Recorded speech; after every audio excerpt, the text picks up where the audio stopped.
बिना ड्योस देवा करी जाए सेवा, बिना नीव देवल पूजा एक देवा।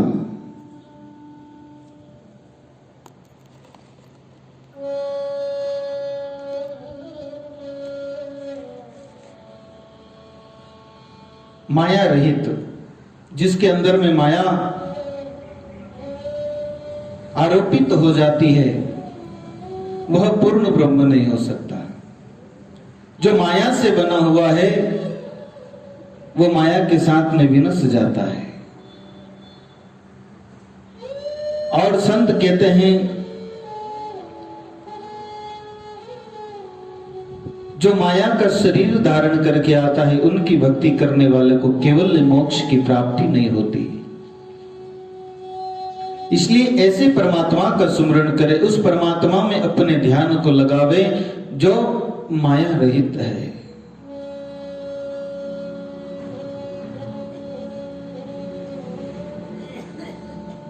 बिना ही नींव के देवल में रहता है, अर्थात सत्य स्वरूप परमात्मा का कोई दूसरा आधार नहीं है, वह स्वयं ही परिपूर्ण है। संत रूपी पुजारी ने जाकर के उसी देव की सेवा पूजा की है, वहां कोई दूसरा देव नहीं। परमात्मा से मिलने के बाद में जीव एक हो जाता है, केवल वहां एक ही बचता है, द्वैत भाव कुछ है नहीं। जब साधक साधना करता है और साधना के द्वारा उस परम स्थिति को पहुंचता है, तब वह ब्रह्म में मिल करके ब्रह्म स्वरूप हो जाता है। फिर वह साधक अलग नहीं रह जाता, वह ब्रह्म ही हो जाता है। अहम ब्रह्मास्मि।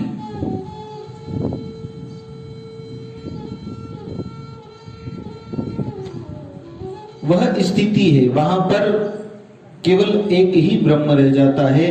द्वैत भाव जब समाप्त हो जाता है, वही जीव का कल्याण होता है।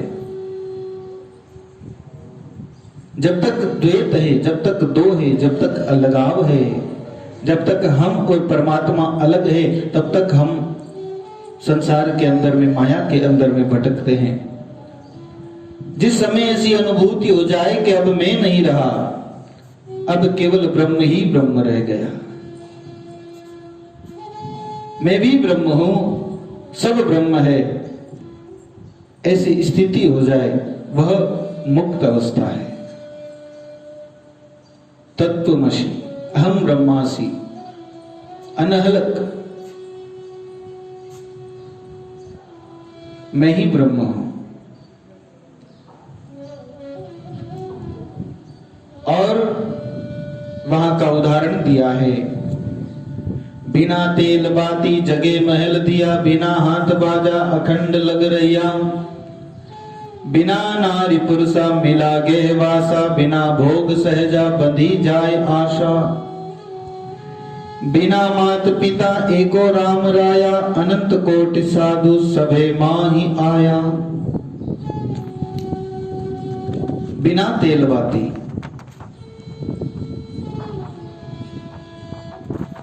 वहां पर जो दीप जल रहा है वो बिना ही तेल के, बिना ही बाती के अखंड जल रहा है।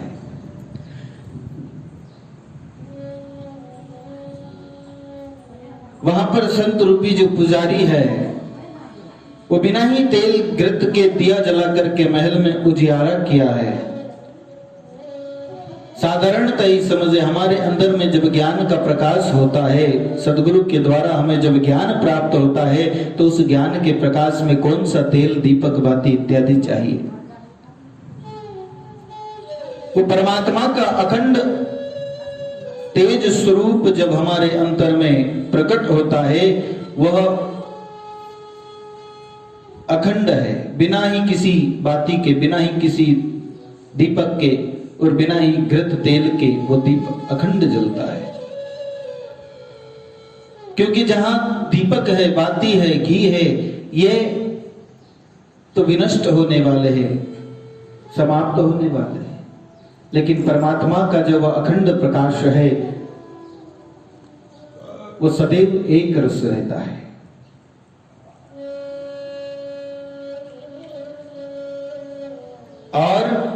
अनेक प्रकार के बाजे बिना ही हाथों के वहां पर बज रहे हैं। अर्थात परमात्मा का साक्षात्कार करके अखंड प्रकाश किया और उनके प्रकाश की अनहद दुनिया सुनी है। वहां बिना नारी यानी माया रहित नाम रस का भोग प्राप्त कर ब्रह्म रूपी बालक को प्रकट किया है। वह माया नहीं है, वहां ब्रह्म माता पिता रहित है। सभी संत महात्मा उसी ब्रह्म को प्राप्त हो गए हैं जिन्होंने केवल ब्रह्म की उपासना की है। आगे संत लिखते हैं, कहूं बात ऐसी सुनो पुरुष नारी, सहजे मिल्या हुआ ब्रह्मचारी। अनंत कोट साधु सभे माही आया, एको नाम नित्य केवल ध्याया। महाराज साहब फरमाते हैं, मैं ऐसी अलौकिक बात कह रहा हूं। ये जो बातें हम सुन रहे हैं ये अलौकिक है, इस लोक से परे की है, ये सत्यलोक की बात है, अमर लोक की बात है।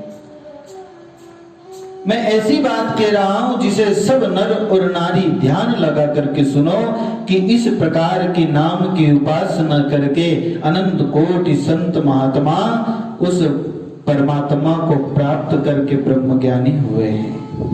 इस एक राम नाम की साधना को करने के उपरोक्त सारी लीलाओं का साधन को अनुभव होता है तथा केवल पद की प्राप्ति होती है। अनंत कोटि नर उदर्या, राम नाम लिवलाय। भक्त पदी में रामदास, सहजा रया समाय। राम श्री जी महाराज कहते हैं, अनंत कोटि शूरवीर संत जो राम नाम की साधना करके सहज रूप से परमात्मा को पा गए। अनंत कोटि संत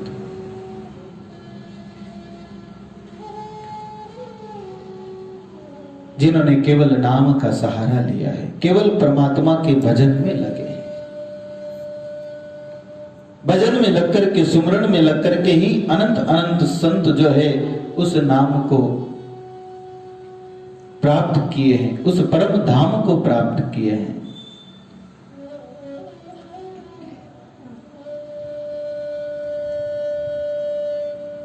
जो भी सद्गुरु विधि से इस नाम की साधना को करता है, जो नाम साधना में लग जाता है, निरंतर अपने चित्त को परमात्मा में लगाए रहता है, अपना केवल एक लक्ष्य परमात्मा की प्राप्ति बना करके जो जीवन को व्यतीत करता है वो परमात्मा को प्राप्त कर लेता है।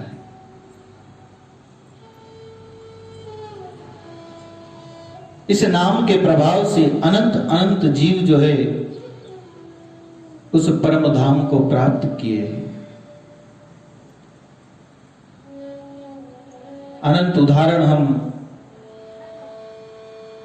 संतों के द्वारा वाणियों में सुनते हैं। इस भक्तमाल के अंदर में अनंत संतों का नाम दिया हुआ है। ये सभी नाम का सहारा लेकर के सद्गुरु की शरणागति को ग्रहण करके और परमात्मा से जाकर के मिले।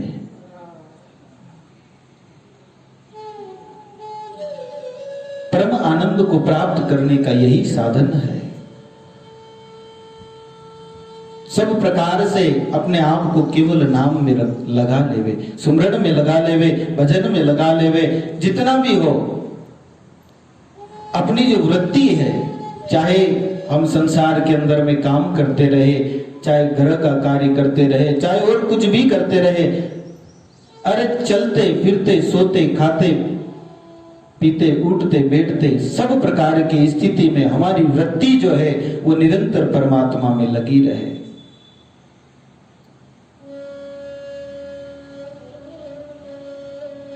मन एक क्षण के लिए भी परमात्मा से विलग न हो।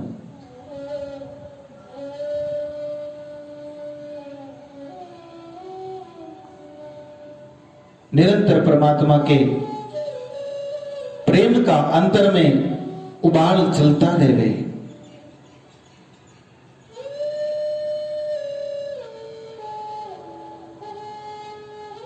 सोवत जागत उठत बैठत दर्दवंत अति भारी, दुनिया से फारग हुए बैठा राह गई कछु न्यारी।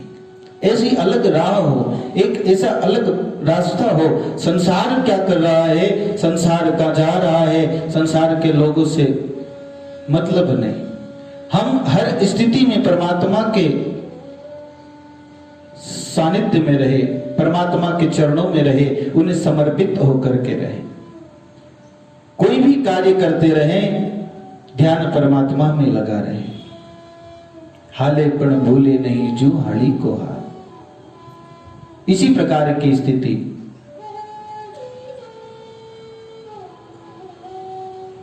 जब ऐसा आनंद, ऐसी स्थिति बन जाए, ऐसी मौज बन जाए कि निरंतर परमात्मा की स्मृति बनी रहे, निरंतर परमात्मा का नाम जो है वो घट में बसा रहे, तब वो परमात्मा की प्राप्ति होती है। और जो आनंद नाम के अंदर में है, जो सुख नाम के अंदर में है, वो कहीं और नहीं है। हम संसार का कार्य करते हुए भी अगर भगवान का भजन करते हैं तो उसमें आनंद आता है, उसमें रस आता है, कार्य बोझ नहीं लगता, वह भी एक उत्सव हो जाता है, वह भी परमात्मा की भक्ति हो जाती है। ऐसा परम आनंद परमात्मा के नाम का है। और अनंत कोटि संत उस नाम के आधार से तिरे हैं। भजन सरी का सुख इस संसार में और कहीं नहीं है। कैसे कैसे महापुरुष हुए हैं जिन्होंने इस नाम की साधना के लिए, इस परमात्मा के नाम रूपी रस को प्राप्त करने के लिए अपने सांसारिक वैभव को, ऐशो आराम को छोड़ करके अनंत अनंत दुख सहते हुए परमात्मा का सुमरण किया है, अनंत कष्टों को सहन किया है, लेकिन परमात्मा की टेक को नहीं छोड़ा। निरंतर नाम में लगे रहे और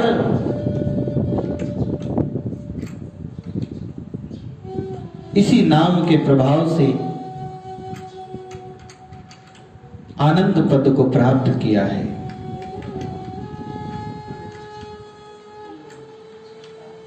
ओंकार ते उपना दृष्ट को आकार,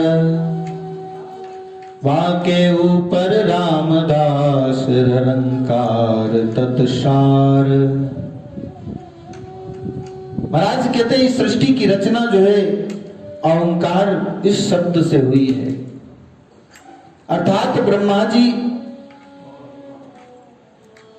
विष्णु जी और शंकर भगवान, ये तीन सृष्टि के प्रथम देवता है। तो आकार ब्रह्मा जी, औकार विष्णु जी व मकार जो है ये महेश जी है। इन तीनों को मिलाकर के ओम बनता है। इन तीनों के द्वारा सृष्टि का जो है रचना हुई है। ये तीनों तीन गुण अलग अलग तरह से तीन गुण से माने जाते हैं, सत्व गुण, रजोगुण और तमोगुण।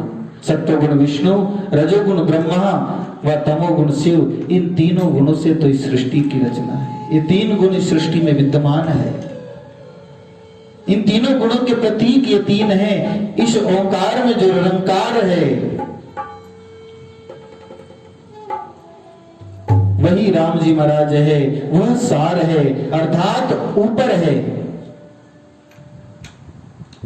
उनकी उपासना करने पर जीव जन्म मरण के चक्कर में नहीं आता, उससे छूट जाता है। परम आनंद इसी नाम के अंदर में है। संतों ने इस नाम का परम आनंद लिया है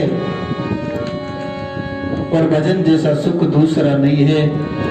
एक पद में संत कहते हैं कि भजन सरी का सुख नहीं, करके देखो विचार। देखो जीवन में जब तक हम विचार नहीं करते, जब तक किसी बात का मंथन नहीं करते, हमें इस बात का भान नहीं होता कि जीवन में सार बात क्या है।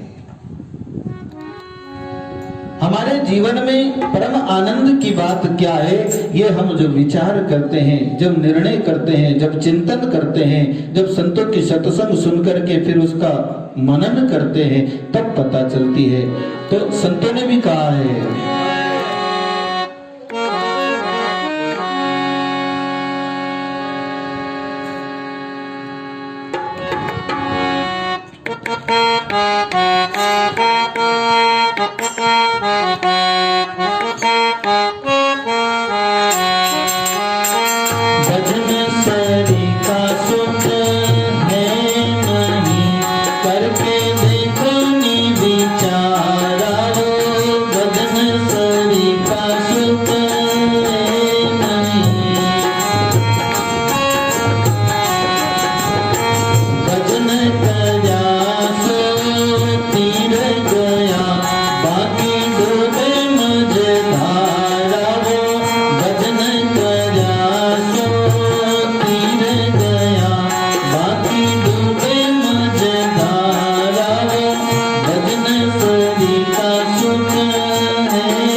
परमात्मा के नाम के जैसा, भजन के जैसा सुख और संसार में कहीं नहीं है।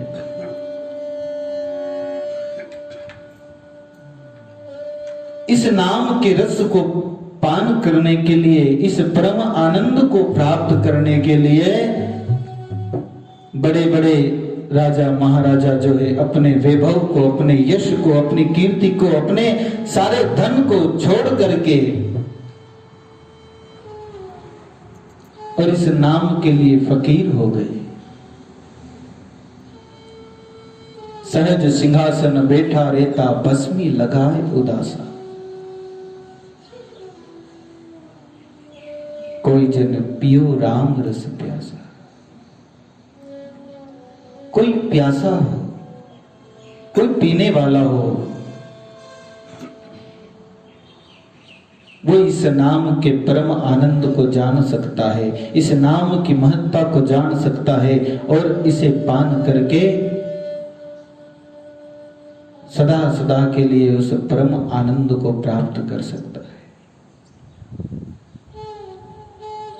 आगे महाराज कहते हैं, ओंकार उत्पत्ति भई धर्मवर कैलाश, वाके ऊपर रामदास अलख पुरुष का वास। इस ओंकार से संसार की उत्पत्ति हुई है और उन सब के ऊपर जो है वो अलख पुरुष परमात्मा का ही वास है। अधर अखंड अलग है, रूप रेख नहीं रंग, रामदास जहां मिल रहा सतगुरु हृदय संग। जहां रूप रेखा नाम जिसका कुछ भी आधार नहीं है, ऐसे उस परमात्मा से, सदगुरु जी की कृपा से, उसी परमात्मा से जो है हम मिल रहे हैं। ऐसे रामदास जी महाराज अपनी वाणी में कहते हैं, अजब झरो के अगम के निरत ब्रह्म का वास, ओंकार अजपा नहीं नाद बिंद नहीं शास, चंद सूर नहीं सांचरे पानी पवन न जाही, धर अंबर भी वहां नहीं रामा जिस घर माही। जहां पर परमात्मा का वास है, महाराज सा कहते हैं उस सत्य स्वरूप परमात्मा में माया रूपी ओंकार नहीं है, वहां अजपा साधन भी शांत हो जाता है तथा अजपा साधन को बढ़ाने वाले नाद ध्वनि जो है, वह ध्वनि बिंद व सांस भी नहीं है। वह परमात्मा में चांद सूरज पानी पवन धरती व आकाश ये सभी माइक पदार्थ नहीं है। शब्द तहां पहुंचे नहीं, गुरु सेन बताइयो, सुंदर तुरीय अतीत में सुंदर ठहराइयो। ऐसा परमात्मा है। महाराज साहब कहते हैं कि मैंने उस परमात्मा में ऐसी जगह में घर किया, यानी उसकी प्राप्ति की है।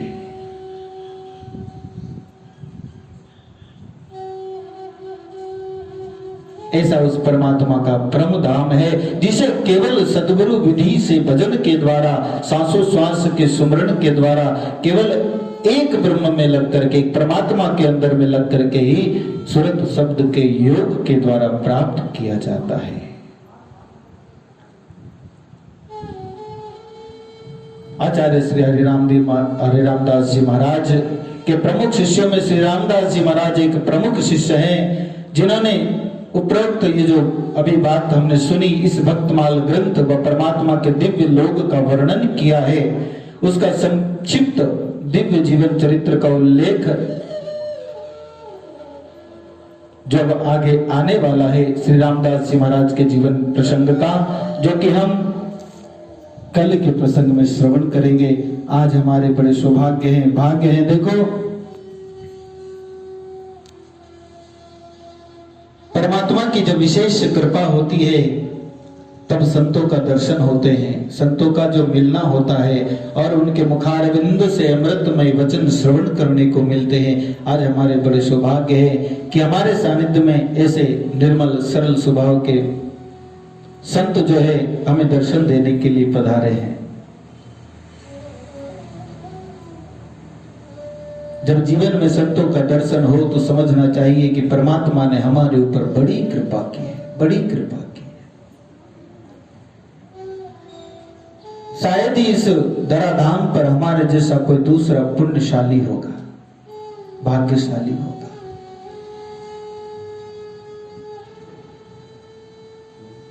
इस संसार में सबसे अधिक दुर्लभ जो है वो संतों का संग है। हम हमेशा स्तुति में बोलते हैं, सुंदरदास जी महाराज का जो सोहैया है, तात मिले पुनिमात मिले, सुत भ्रात मिले युवती सुखदाई, राज मिले गजबाज मिले, सब साज मिले मन वांछित पाई, लोक मिले सुरलोक मिले, विधि लोक मिले बैकुंठा जाई, सुंदर और मिले सब ही सुख, संत समागम दुर्लभ भाई। और सब सुलभ है, सब सहज मिल जाता है, लेकिन संतों का सानिध्य, संतों का मिलना बड़ा दुर्लभ है। संत मिल्या साहिब मिले, अंतर रहे न रेख, मनसा वाचा कर्मणा साधु साहिब एक। संत मिले यानी परमात्मा के दर्शन हो गए, ऐसा भाव मन में होना चाहिए, तभी हम लाभ प्राप्त कर सकते हैं। तो हमारे महाराज जी हमें पधारे कृतार्थ करने के लिए, हमें आशीर्वचन प्रदान करने के लिए, तो हम सभी महाराज जी के द्वारा उनकी दिव्य वाणी को श्रवण करेंगे। बोलिए सतगुरुदेव भगवान की, अनंत कोटि संत महापुरुषों की, श्री रामदास जी